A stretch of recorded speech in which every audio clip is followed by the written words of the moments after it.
আসসালামু আলাইকুম ওয়া রাহমাতুল্লাহি ওয়া বারাকাতুহু। সবাইকে সুন্দর জীবনের জন্য অনুষ্ঠানটি দেখার আমন্ত্রণ জানিয়ে শুরু করছি আমাদের আজকের আয়োজন। লাইফ ইজ বিউটিফুল, সত্যিই তাই। তবে কখনো কখনো রোগ, শোক আর অসুস্থতায় আমরা বিষণ্ণ হয়ে পড়ি, সবর করতেই ভুলে যাই। কিন্তু একজন মুমিন ব্যক্তির কাছে রোগ, শোক বা অসুস্থতা আল্লাহর সবচেয়ে বড় নিয়ামত। আল্লাহ সুবহানাহু তাআলা বলেন, মা আসওয়াবা মিন মুসিবাতিন ইল্লা বিইذনিল্লাহ ওয়া মান ইউমিন বিল্লাহি ইয়াহদি কলবাহু ওয়াল্লাহু বিকুল্লি শাইইন আলিম। অর্থাৎ আল্লাহর অনুমতি ছাড়া কোনো বিপদই আপতিত হয় না, এবং যে আল্লাহকে বিশ্বাস করে আল্লাহ তার অন্তরকে সুপথে পরিচালিত করেন। আল্লাহ সকল বিষয় সম্যক অবহিত। প্রিয় দর্শক, আরও বিস্তারিত জানতে আমাদের মাঝে উপস্থিত হয়েছেন ডক্টর নাসিমা হাসান। আসসালামু আলাইকুম ওয়া রাহমাতুল্লাহ। এবং আমাদের সাথে রয়েছেন আরেকজন প্রিয় মুখ, ডক্টর আফরোজা বুলবুল। আসসালামু আলাইকুম ওয়া রাহমাতুল্লাহি ওয়া বারাকাতুহু। আপুর কাছে আসছি, একজন মুসলিম ব্যক্তি সুস্থ থাকার জন্য কিরকম জীবনযাপন করা উচিত?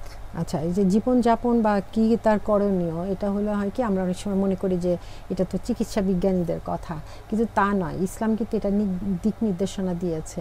আমরা যদি একটু চিন্তা করি তাহলে দেখা যায় কি এটা দুভাগে ভাগ করা যায়। একটি হলো আমরা যে আল্লাহ এবং আল্লাহর রাসূল যে পথে আমাদের চলতে বলেছেন, ইবাদত, এগুলো কিভাবে আমাদেরকে সুস্থ রাখার জন্য সহায়তা করে।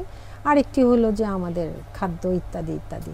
তা আমি প্রথম অংশটা বলি যে আমরা যখন ঈমান এনেছি, ঈমান আনার সঙ্গে সঙ্গে কি হয়েছে, আসলে এটা আমি নিরাপত্তা পেয়েছি আল্লাহর কাছে, এবং এই নিরাপত্তা যে পেয়েছি এটা যদি আমি মনে প্রাণে বিশ্বাস করি তাহলে কিন্তু আমার মনের মধ্যে প্রশান্তি থাকবে। আমার হৃদয়ের বিপর্যস্ততা কিন্তু আমার শরীরকে অনেক সময় অসুস্থ করে দেয়, যেটা এই প্রশান্তিটাই আমাকে সাহায্য করবে সুস্থ থাকার জন্য, যেটা খুব দরকার, যেটা আমরা অনেক সময় বুঝিই না। দ্বিতীয়ত হলো ঈমান আনার পরে প্রতিদিনের যে 5 ওয়াক্ত নামাজ, এই নামাজও কিন্তু আমাদেরকে সাহায্য করে। যেমন এই নামাজের পূর্বের যে প্রস্তুতি, পাক পবিত্র হওয়া, এটা যেমন স্বাস্থ্যকর, জীবাণু থেকে আমরা বেঁচে থাকছি। আবার এই নামাজই আমাদেরকে শৃঙ্খলাবদ্ধ জীবনে নিচ্ছে, সময়ানুবর্তিতা শেখাচ্ছে, এবং আমাদের যে কোনো কাজের রুটিন কিন্তু আমরা এই নামাজের ভিত্তিতে করছি। একজন মুসলিম তাই করে সারাদিনের যে আমার রুটিনটা, তো এটাও কিন্তু আমাকে আসলে খুব সুস্থ একটি রুটিনে ফেলছে, এবং এর মধ্যেই কিন্তু আমার খাওয়া, ঘুম সব আমি ঠিক করে নিচ্ছি। এবং এই নামাজই কিন্তু যদি আমরা যেমন এই যে উদাহরণ দিয়ে বোঝাই, সকালের নামাজে আমরা উঠছি, তো অনেক সকালেই ঘুম থেকে উঠছি। একটি ভালো ঘুম হলে সকালে খুবই ভালো লাগে নামাজটি পড়ার পর, এবং সারাদিনও ভালো যায়। আল্লাহর প্রতি আমরা শুকর জ্ঞাপন করি। এবং ঈশান নামাজের পরপর আল্লাহর রাসূল শুয়ে যেতেন। তা আমরা হয়তো পরপর না, আরেকটু পরেই শুলাম, কিন্তু বেশি দেরি নয়। বেশি দেরি হলে কি হয়, যে কোয়ালিটি স্লিপ যেটা হয় মানুষের রাতে, সেটা থেকে আমরা আমাদের নিজেকে বঞ্চিত করি। এটা কিন্তু সমূহ ক্ষতি করে। এটা আমি আবার পরবর্তীতে আসছি। তো আল্লাহ রাসূল আসলে যে সাদাসিধে জীবনযাপন করেছেন, এটাও কিন্তু সুস্বাস্থ্যের জন্য জরুরি। অতিরিক্ত জৌলুস বা কোনো কিছুই কিন্তু আমাদের জন্য সুস্বাস্থ্যের কোনো কিছু মানে উপকার করে না। তারপরে রোজার ব্যাপারে আল্লাহ রাসূল কি বলেছেন, রোজা রাখো তোমরা সুস্থ থাকবে। তো এটা নিয়ে কিন্তু অনেক গবেষণা হয়েছে। এই যে কম খাওয়া, না খেয়ে থাকা, উনি তো কমও খেতেন, খুব কম খেতেন। তো এই ব্যাপারগুলো কিন্তু এখন খুব চর্চা হচ্ছে যে এটা করো, ওইটা করো, কেননা আমরা অত নড়াচড়া করি না, আমরা অলস জীবনযাপন করি। হ্যাঁ, কিন্তু আজকাল এগুলো বলা হচ্ছে, কিন্তু আল্লাহ রাসূল সেই যুগেই দেখিয়ে গেছেন কম খেয়ে কী করে থাকা যায়। আবার পুরো রমজান মাসেও রোজা রেখেছেন, আবার পুরো বৎসরও তিনি থেমে থেমে রোজা রেখেছেন, সুবহানাল্লাহ। এবং ওনার সেরকম মেজর কোনো রোগশোক কিন্তু আসলেই হয়নি, এবং সাহাবীরাও কিন্তু রোজা রেখে যুদ্ধের ময়দানেও গেছেন। এটা কিভাবে সম্ভব? এটা সম্ভব এই জন্য যে ভিতরে তাদের মধ্যে সেই আল্লাহর দেওয়া নিরাপত্তা ও প্রশান্তিটা, এটা ওনাদেরকে সাহায্য করেছে, আল্লাহর রহমত নাজিল হয়েছে। তো এটা তো গেল রোজা, নামাজ ইত্যাদি আধ্যাত্মিকতার কথা, যেটা আমাদেরকে সুস্থ থাকতে সহায়তা করে। তারপরে আমি আসছি যে খাদ্য। আল্লাহ কিন্তু খাদ্যের কথাও বলেছেন কোরআনে এইভাবে বলেছেন, খাও, পান করো, কিন্তু অপচয় করো না। অর্থাৎ হালাল খাবার খাও, হালাল পান করো, কিন্তু অপচয় নেই। অপচয়কারী তো শয়তানের ভাই। কাজে যত ভালো খাবার আছে, পুষ্টিকর আছে, পরিমিত পরিমাণে তোমরা খাও, পান করো এবং আল্লাহ শুকর আদায় করো। আমরা বিসমিল্লাহ বলে খাবো, তারপর শুকরিয়া আদায় করব। এটাও আমাদেরকে বারাকা দিবে আমাদের স্বাস্থ্যের জন্য, আমাদের জীবনের জন্য। আরেকটি হলো কি যে ব্যায়াম এবং ঘুম। ব্যায়ামের ব্যাপারেও আমরা দেখেছি যে আল্লাহ রাসূল কিন্তু বিভিন্ন ধরনের শরীর চর্চা করতেন। উনি দৌড় প্রতিযোগিতা করতেন, কুস্তি লড়তেন, ইত্যাদি ইত্যাদি। তো এগুলো আমাদেরকে কি করে উৎসাহিত করবে যে আমরা ব্যায়াম করব। এখন তো ব্যায়ামের খুবই প্রচলন এসেছে, এমনকি কারো কোনো সমস্যা হচ্ছে ডাক্তার লিখে দিল হাঁটবেন, কোলেস্টেরল বেড়েছে আপনি হাঁটবেন, হার্টের সমস্যা হাঁটবেন, ডায়াবেটিস হয়েছে হাঁটবেন, তার মানে কি বসে থাকবেন না। এই যে ব্যায়ামটা কেন, পুরো বডিতে যে ব্লাডের সার্কুলেশন, তারপরে আমাদের সমস্ত যে হজম সব কিছুতে সহায়তা করে, এমনকি সুস্থ চিন্তার জন্য। আমাদের যে বিষাদ আসে, বিষণ্ণতা আসে, এটাকেও কিন্তু ফাইট ব্যাক করে। তারপরে আমি বলছি কি ঘুমের কথা কোরআনে অনেক জায়গায় এসছে। সূরা নাবাতে আছে ওয়াজআলনা নাওমাকুম সুবাতা, সেটা কি নিদ্রাকে আমি করেছি শান্তির বাহন। আল্লাহ তাআলা বলছেন নিদ্রা যে কত বড় একটি আল্লাহর তরফ থেকে নিয়ামত, এটা বলে শেষ করা যাবে না। এবং এই নিদ্রা আল্লাহর রাসূল, আমি বললাম যে ঈশার পরপরই নিদ্রায় চলে যেতেন এবং তিনি আবার তাহাজ্জুদে উঠতেন। এই নিদ্রা মানুষের ত্বক থেকে শুরু করে পুরো শরীরকে মেরামত করে, সুস্থতা দান করে। শুধু তাই নয়, তার সব কিছুই কিন্তু ঠিকঠাক করে ঘুমের ভেতর। একটি শিশু, একটি কিশোর, ওদের কিন্তু শারীরিক বৃদ্ধিপ্রাপ্ত ঘুমের মধ্যে, হ্যাঁ মানে ঘুমের মধ্যেই হয়। এটা বাধাপ্রাপ্ত হবে যদি পরিমিত ঘুমটা না হয়। শুধু তাই নয়, এই ঘুমটাই কিন্তু আমাকে সকালে মেজাজটা সুন্দর করবে, ফুরফুরা করবে এবং সঠিক সিদ্ধান্ততেও সাহায্য করে, এমনকি বুদ্ধিও শানিত হয়। সুবহানাল্লাহ। মানে এগুলো জানলে না অবাক লাগে যে এই নিয়ামতটি কিন্তু যারা পায় না তারা বুঝে যে নিদ্রা কি জিনিস। ওষুধ কিনে এনে খাচ্ছে, তারপরে ঘুমাতে পারে না। সেই ওষুধের প্রভাবে যে ঘুম, সেটা আল্লাহর দেওয়া ঘুমের সাথে একেবারেই তুলনা হবে না কোনো দিন। তো এটা তো গেল ঘুম আর ব্যায়ামের কথা আমি বললাম। এরপর আছে কোরআন অধ্যয়ন। এটার অবশ্যই ইতিবাচক এফেক্ট আছে আমাদের শরীরে, ব্রেইনে, সব কিছু। নোমান আলী খানের একটি লেকচারে শুনছিলাম, ওনার একটি বাচ্চা নিকিউ অর্থাৎ বাচ্চাদের যে আইসিইউ ওটাতে ছিল। তো উনি ওখানে কোরআন তেলাওয়াত করতেন একটু আওয়াজ করে।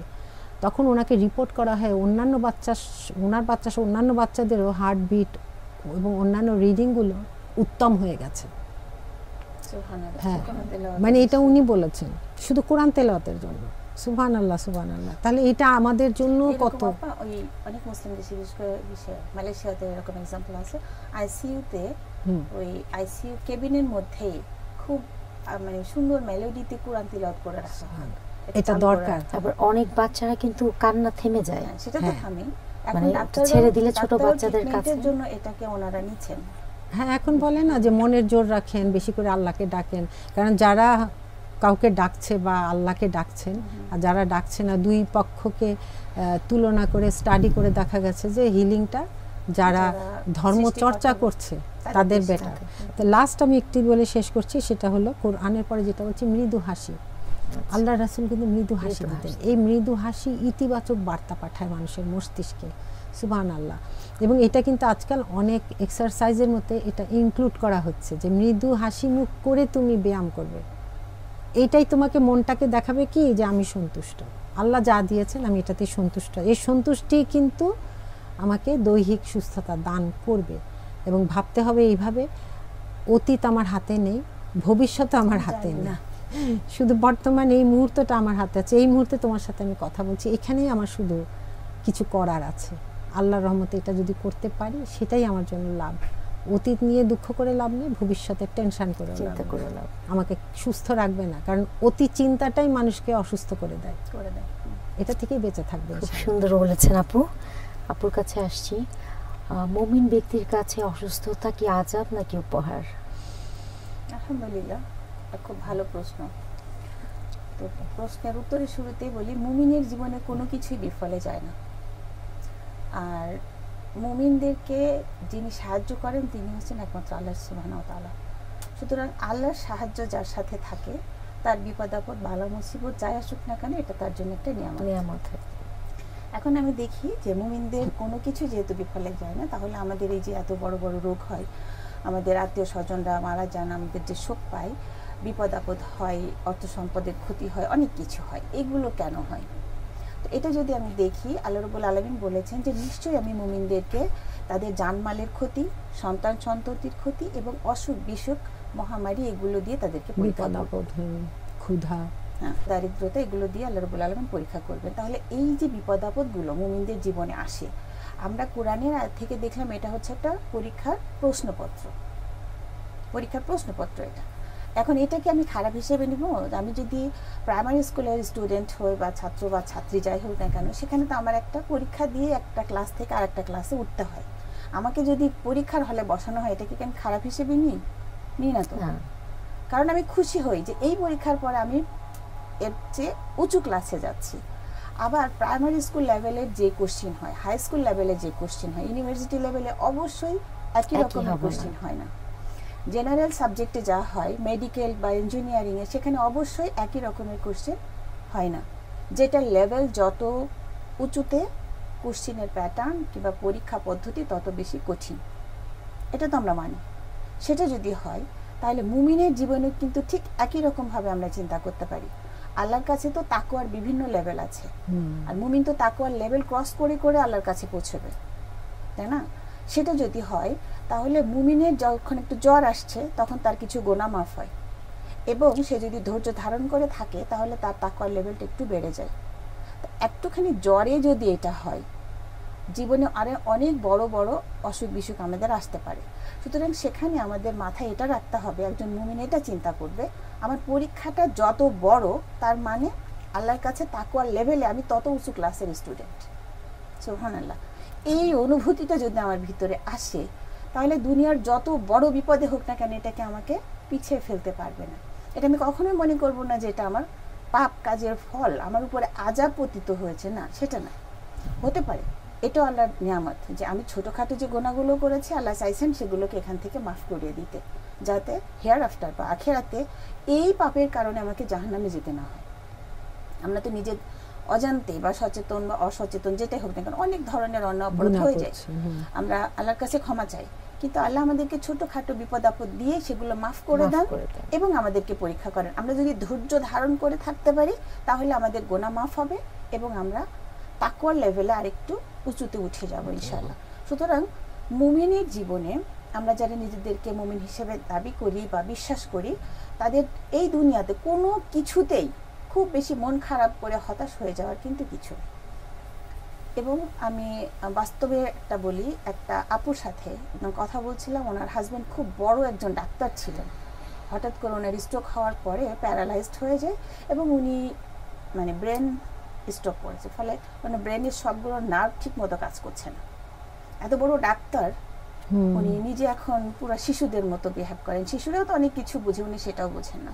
আপাকে যখন কোশ্চেন করলাম যে আপা আপনার কেমন যাচ্ছে জীবন, আপনি মানে কেমন ইসের মধ্যে, পেরেশানির মধ্যে দিয়ে যাচ্ছেন, বলে না আমি আমার আল্লাহর উপরে খুশি, আলহামদুলিল্লাহ, যে আমার আল্লাহ রাব্বুল আলামিন আমাকে এমন পরীক্ষা দিয়েছেন, এত বড় পরীক্ষা, এটা আমাকে মনে করিয়ে দিচ্ছে যে আমার আল্লাহর কাছে আমার লেভেল অনেক উপরে। সুবহানাল্লাহ। একজন মুমিন যদি এইভাবে নিজেকে চিন্তা করতে পারে, তাহলে দেখবো যে আমাদের আসলে কষ্টের কোনো জিনিস কিন্তু দুনিয়াতে নেই। কষ্ট বলে একটা জিনিস থাকে, এটা কিন্তু নাই। তখন ওটাই নিয়ামত হয়ে চলে আসে মুমিনের। সেজন্য আমি বলবো যে আমরা যারা দুর্বল ঈমানের অধিকারী, অনেক সময় বুঝি না, আল্লাহর উপরে তাওয়াক্কুল করে থাকতে পারি না, ধৈর্য রাখতে পারি না, আল্লাহ রাব্বুল আলামিন বলেছেন যে তোমরা সবর করো এবং সালাতের মাধ্যমে আল্লাহর সাহায্য প্রার্থনা করো। যত বড় বিপদ আসুক না কেন, প্রথম হচ্ছে ধৈর্য ধারণ করতে হবে, এরপরে যতটুকু সম্ভব আপনার কাছে পরে আসছি। আপুর কাছে একটু যাই। অসুস্থ ব্যক্তির জন্য অন্যদের করণীয় কি আছে? এটা তো আসলে খুবই গুরুত্বপূর্ণ ব্যাপার, গুরুত্বপূর্ণ প্রশ্ন। অসুস্থ ব্যক্তির জন্য অনেক কিছু করার আছে এবং আল্লাহ রাসূল এভাবে বলেছেন যে অসুস্থ বা পীড়িত কাউকে যদি আমরা দেখতে যাই, এটা যেন আমি জান্নাতের ফল আহরণ করছি। এখন আমরা কে কে জান্নাতের ফল আহরণ করতে চাই, এটাও আসলে আমাদের দেখতে হবে যে কেউ অসুস্থ হলে আসলে আমরা ছুটে যাই কিনা, খবর নিচ্ছি কিনা, এবং অবশ্যই আন্তরিকভাবে, দেখানোপনা করানোর জন্য নয়। এখন হয় কি, অহরহ আমরা জানি যে কেউ অসুস্থ হচ্ছে, এখন তো আরও রোগশোক বেড়ে গেছে মানুষের, যেহেতু চিকিৎসা পদ্ধতিও যত উন্নত হচ্ছে, রোগেরও কিন্তু খুব যে কমতি হচ্ছে তা না, জটিলতা আবার অন্য দিক থেকে আসে। তখন কিন্তু আমাদের রোগীর প্রতি দায়িত্ব নির্ভর করে সেই রোগী আমার কে হয় এটা নিয়ে। যেমন পিতামাতা হলে আমাদের একেবারে প্রথম প্রায়োরিটি তারা, যে সব করতে হবে। নিজের সন্তান হলে তার বলার অপেক্ষাই রাখে না। তারপর স্বামী বা স্ত্রী, এই দুজনের মধ্যে কেউ যদি হয়, তখন কিন্তু এটা একদম তাদের মধ্যে এটা পারস্পরিক দায়িত্ব যে সব দিক থেকে বিবেচনা করা। তো আমি প্রথম পিতামাতার কথা বলি, যে মানসিকভাবে সাপোর্ট করা, সব ধরনের সাপোর্ট, এবং অবশ্যই খরচপাতি যা লাগে সব কিছু করা, এবং তাদেরকে কখনো বিষণ্ণ হতে না দেয়া, যতটুকু পারা দোয়া করা, হ্যাঁ, আরোগ্যের জন্য, শিফার জন্য দোয়া করা। বিশেষ করে বয়স্ক যারা, তাদেরকে আসলে মাঝে মাঝে শোনানো শিফার আয়াতগুলো, কোরআনের আয়াত পড়ে শোনানো, এগুলো শক্তি বৃদ্ধি করার জন্য বিভিন্ন মোটিভেশনাল সেটা। আর স্বামী বা স্ত্রীর মধ্যে হলো সেই একই কথাই, একজন আরেকজনের যাতে সাপোর্ট হতে পারে, এবং সবসময় আসলে আল্লাহর কাছে দোয়াও করা অ্যাট এ টাইম। এবং দেখতে যাওয়া যখনই পারা যায়, দেখতে যাওয়ার সাথে কিছু খাবার নিয়ে যাওয়া, যদি আত্মীয়তা দূরবর্তীও হয়, খাবার দাবার নিয়ে যাওয়া, এবং খেয়াল করা যে তাদের আসলে আজকাল হয়েছে কি চিকিৎসা খুবই ব্যয়বহুল, বিশেষ করে উন্নয়নশীল কান্ট্রিগুলোতে, দেশগুলোতে। তা আমাদের একটু জিজ্ঞাসা করা অন্যভাবে যে তাদের আর্থিক সহায়তা লাগবে কিনা। আমরা কিন্তু একটু বিয়েতে বা জন্মদিনেও অনেকে যায়, একেবারে দিয়ে আসি, ভালোই আমরা উপহার দিয়ে আসি, কিন্তু হাসপাতালে যারা কষ্ট পাচ্ছেন আমরা জিজ্ঞাসাও করতে অনেক সময় ভুলে যাই। তো এটা খুব খেয়াল করা দরকার যে আর্থিক সহায়তা অন্যভাবে দেয়া, বা একযোগে সবাই টাকা পয়সা একসাথে করে কিছুটা দেয়া, অথবা তাদের কোনো যাতায়াতের জন্য কিছু লাগবে কিনা। অনেক সময় এমন হয় যে জটিলতা, তার জন্য রাতে কাউকে থাকতে হচ্ছে, হয়তো লোক নেই, তখন যদি আমরা কাউকে। ধন্যবাদ আপু। আপুর কাছে একটু আসছি, সুস্থ থাকার জন্য রাসূলুল্লাহ সাল্লাল্লাহু আলাইহি ওয়াসাল্লাম আমাদেরকে কি দিক নির্দেশনা দিয়ে গেছেন, ছোট্ট করে একটু যদি বলেন। আচ্ছা, রাসূলুল্লাহ সাল্লাল্লাহু আলাইহি ওয়াসাল্লামের জীবনে রয়েছে মুমিনদের জীবনের জন্য উত্তম আদর্শ, এটা তো কোরআনের আয়াত, সুতরাং তাকে ফলো করতে হবে আমাদের, আমরা যদি সুস্থ থাকতে চাই। একটা কথা বলি যে ওনারা যখন মদিনাতে ছিলেন, তখন ইয়েমেন থেকে এক গ্রুপ ডাক্তার এসেছিলেন সেখানে, এবং তারা চাচ্ছিলেন যে ওনারা মুসলিমদেরকে করবে, চিকিৎসা দিবে। 1 মাস থাকার পর একজন রোগীও তাদের কাছে যায় না। তখন ওনারা আসলেন রাসূলুল্লাহ সাল্লাল্লাহু আলাইহি ওয়াসাল্লামের কাছে, যে আপনার কমিউনিটির মধ্যে কি এমন আপনারা প্র্যাকটিস করেন বা কি অনুশীলন করেন যে এই 1 মাস ধরে আমরা এতজন ডাক্তার এখানে থাকলাম, কোনো একজন রোগী আমাদের কাছে আসে না। তখন আল্লাহ রাসূল সাল্লাল্লাহু আলাইহি ওয়াসাল্লাম বললেন যে আসলে আমরা আমাদের জাতির বা আমাদের এই কওমের যে প্র্যাকটিস, সেটা হচ্ছে আমরা ক্ষুধা না লাগলে খাই না, এবং যখন খাই পেট ভরে খাই না। এই একটা মাত্র কথা শোনার পরে ডাক্তাররা বলেন এইটা হচ্ছে মানে মূল মন্ত্র, যেটা সুস্থ থাকার, এটাই মানে আমাদের শরীরের সব রোগের মানে কেন্দ্রবিন্দু হচ্ছে আমাদের পাকস্থলী। এক ভাগ পানি, এক ভাগ খাবার, এবং পাকস্থলীর মধ্যে আমরা কি খাবার দিচ্ছি, আল্লাহ রাব্বুল আলামিন যেমনটা বলেছেন, আল্লাহ মানে আপা বললেন যে আল্লাহ বলেছেন যে তোমরা পৃথিবীতে যত রিজিক আছে, যত নিয়ামত আছে, তার মধ্যে থেকে পবিত্র বস্তু খাবে এবং হালাল বস্তু খাবে। একটা হচ্ছে হালাল, আর একটা হচ্ছে পবিত্র, যেটা আমার শরীরের জন্য ভালো, স্বাস্থ্যকর। এটা দ্বিতীয়ত হচ্ছে আমি কোন পদ্ধতিতে খাবো। রাসূলুল্লাহ সাল্লাল্লাহু আলাইহি ওয়াসাল্লাম থেকে বর্ণিত খাবার গ্রহণ এবং পানীয় গ্রহণের যে অভ্যাস, খাবার আমরা অবশ্যই পাকস্থলীর 3 ভাগের 1 ভাগ সলিড খাবার দিয়ে পূরণ করব, 1 ভাগ পানি, আর 1 ভাগ ফাঁকা থাকবে অক্সিজেন এবং শ্বাস প্রশ্বাসের জন্য।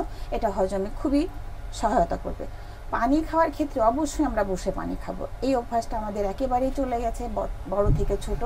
আমরা বাম হাতে পানি খাই, যে কোনো খাবার ড্রিঙ্কস আমরা বাম হাতে খাচ্ছি এবং দাঁড়াই দাঁড়াই খাচ্ছি। এটা স্টমাকের উপরে নেতিবাচক প্রভাব পড়ে, পাকস্থলীর উপরে, ফলে আমরা কিন্তু অনেকভাবে অসুস্থ হয়ে যাই, এটা আমরা জানি না।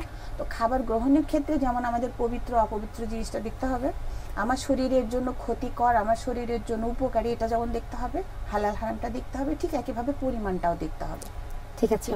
আর একটা হচ্ছে যে আমাদের সুস্থতা অসুস্থতা সবকিছুতেই আমাদের জন্য এক্সাম্পল হচ্ছে আমাদের আইয়ুব আলাইহিস সালাম।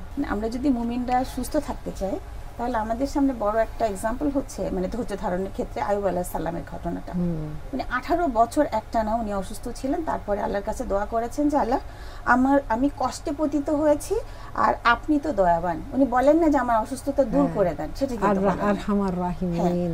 তো এই কথা শোনার পরে কিন্তু আল্লাহ তাকে সুস্থতা দান করেছেন। কারণ আমরা মানে অসুস্থতা থেকে মুক্তির জন্য আল্লাহর কাছে দোয়া করব না, আল্লাহর কাছে রহম চাইবো, এভাবে যদি আমরা করতে পারি তাহলে আমরা ধৈর্যের সাথে দিনগুলো পার ইনশাআল্লাহ। করতে পারবো ইনশাআল্লাহ। ধন্যবাদ আপু, আপনাদেরকে মূল্যবান সময় দেওয়ার জন্য আর এত সুন্দর করে আলোচনা করার জন্য দুজনকে অনেক ধন্যবাদ। জাযাকাল্লাহ।